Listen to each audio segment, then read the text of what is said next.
Good evening.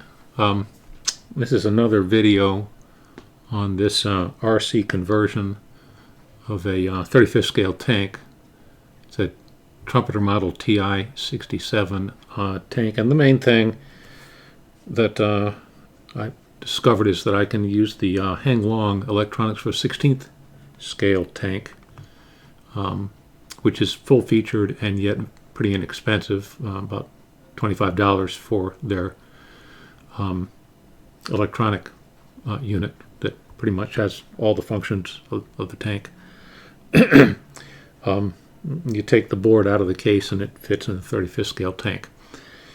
And what this video, I guess I'm going to talk about a little bit about the mechanism in the turret that raises and lowers the gun cannon, but I'm going to call it a gun, simpler. So what I have right now, and I'm fairly pleased with, is a find something I can point with here.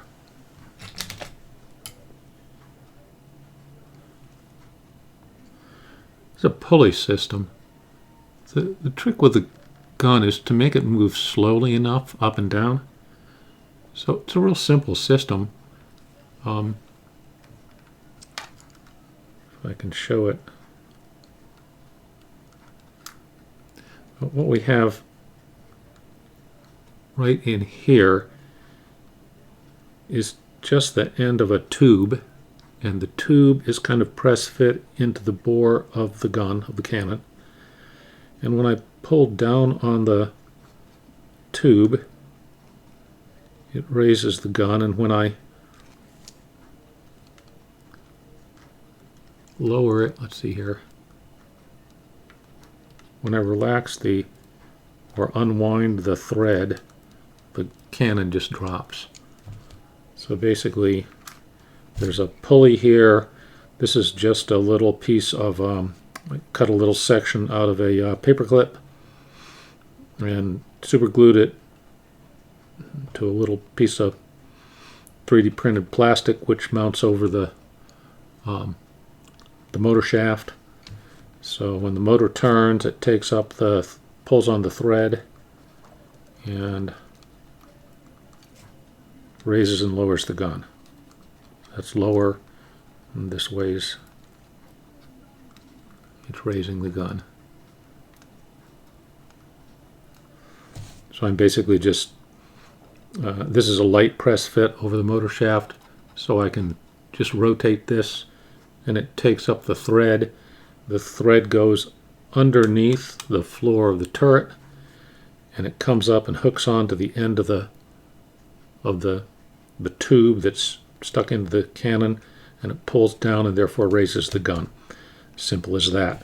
And that's basically the only mechanism right now that is actually in the turret. There is, you can see the gear right here, not well. Okay, you can just barely see the gear here. It's a 58 tooth gear, and when it's driven, it drives the turret around. There is a bearing, a ball bearing right here, and the gear is pinched between this bearing and the pinion that turns the gear. And this bearing is all about trying to make sure that the teeth on this 58 tooth gear stay engaged. I had to 3D print the 58 tooth gear, so it's not the best gear because it's as good as the printer would do, but it's having a problem with the teeth becoming disengaged as the turret turned, and trapping the gear between the ball bearing and the pinion was the answer. But when I did that, it meant that I can't go below the floor of the turret for the string that pulls the gun down. And that meant to get full elevation, to get the full 20 degrees elevation, I needed to get the string as low as I possibly could, and I ended up going actually underneath the floor and then coming up to catch the end of the gun. And also the gun has to be pretty darn short in order for it to raise high enough. Initially I had it extended, and the tube extended back into here, and it went below, and therefore when the gun was up it went below the floor of the turret, and when I put this ball bearing in there it interfered, and so that was a kind of a difficult thing to try and get the full elevation without any of the mechanism going below the floor of the turret. Okay, so where I'm at right now, this all is working and working pretty well, but having pushed it this far, what I wanted to do, and this doesn't really come standard on a hang-on tank, but I wanted to add turret retract to this. The Tamiya tank, you fire the gun, the turret retracts and then comes back. The guns on the real tank have a retract when the gun fires, to take up the recoil. So just a recoil action. So the right way to do that is with a servo, so that you can move the gun back quickly and then forward, and then let it come back to its rest position slowly. So I need to get a servo in here, and also mechanism. Here, the cannon basically won't go into, it basically becomes smaller at this point, and it stops at the mantle here. It won't go beyond that point. And to keep it from falling out, there's a little string right here. If I took this string out, the gun would just fall out this way. It would move this way. So the string holds it back. To get it to recoil, instead of press fitting the aluminum tube, the aluminum tube needs to slide. The gun needs to slide on the aluminum tube, but the aluminum tube needs to be, retained, needs to be held fixed while the gun moves. So how to do that and get it all to fit. So the basic mechanism is, actually I use this, I built sort of a little test rig here to try and work out the geometry.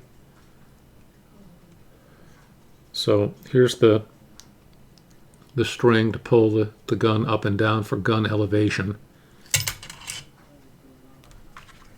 And then it just falls out there. Then beyond that, the gun moves on the tube. The tube is now no longer going to be press fit into the gun, whereas in the design without recoil, the tube is press fit, and I'm just using the tube to raise and lower the gun. Now I'm using the tube to raise and lower the gun, but also the tube, the gun needs to move on the tube. So I'm sort of midway in this design, having worked out the geometry. What I have here,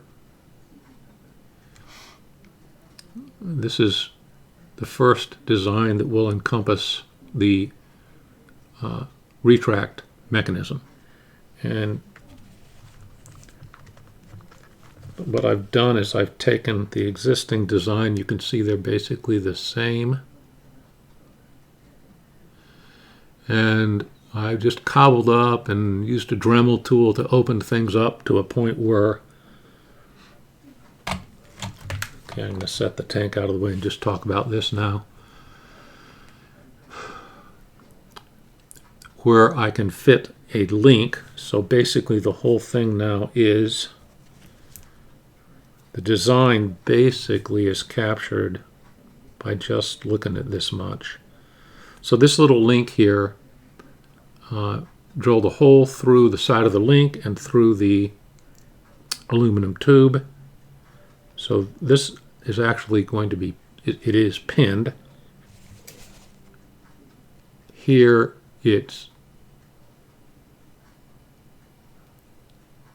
pinned. Where you see the aluminum tube and the link, there's a pin that runs through those two. So it pivots at that junction. so it pivots here. So the tube is held in place.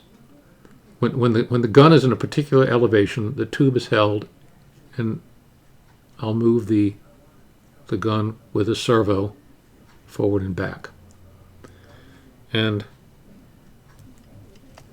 to see that on the gun platform, looks like this.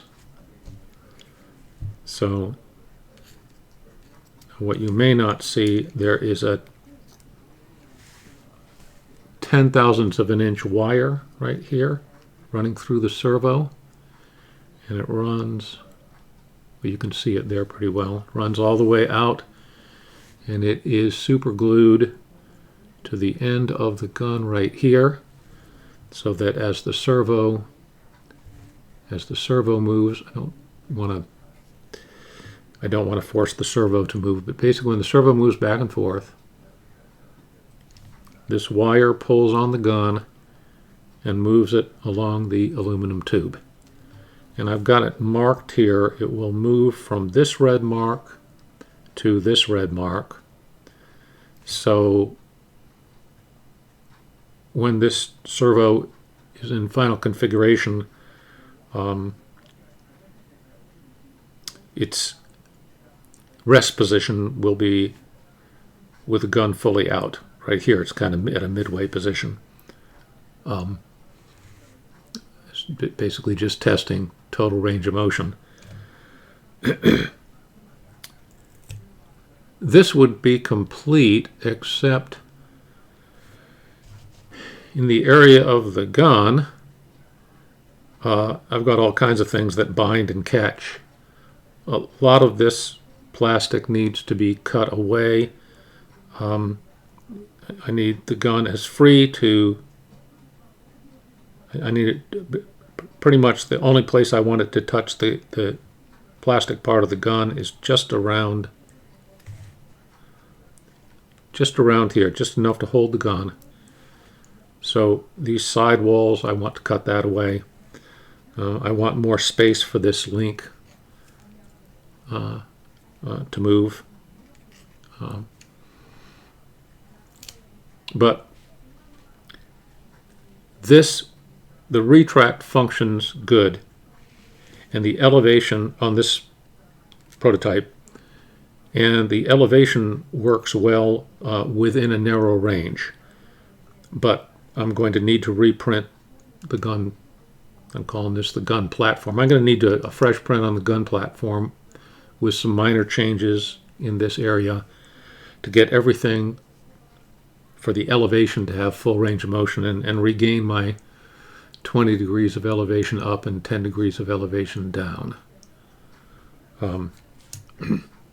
Okay, so driving the servo, the Hanglong 7.1 electronics have a servo retract drive in them.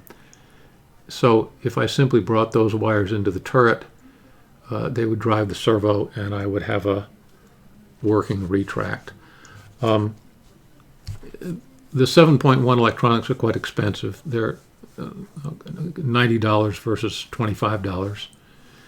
And I can do the same thing, and I've done the same. Basically, I added a flash cannon and servo retract to my 16 scale Hanglong tank, but I did it on the cheap with a $5 microcontroller, the Arduino Nano.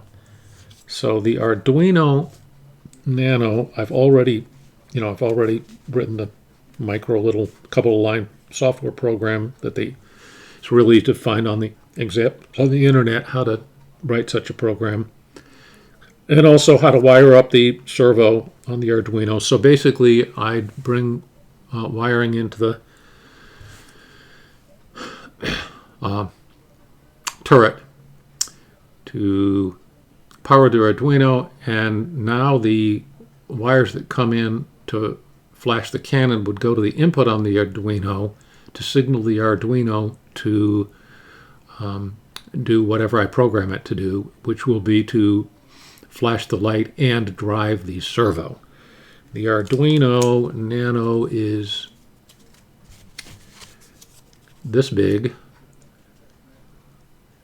and it will fit about there on top of the servo. Okay, that's good.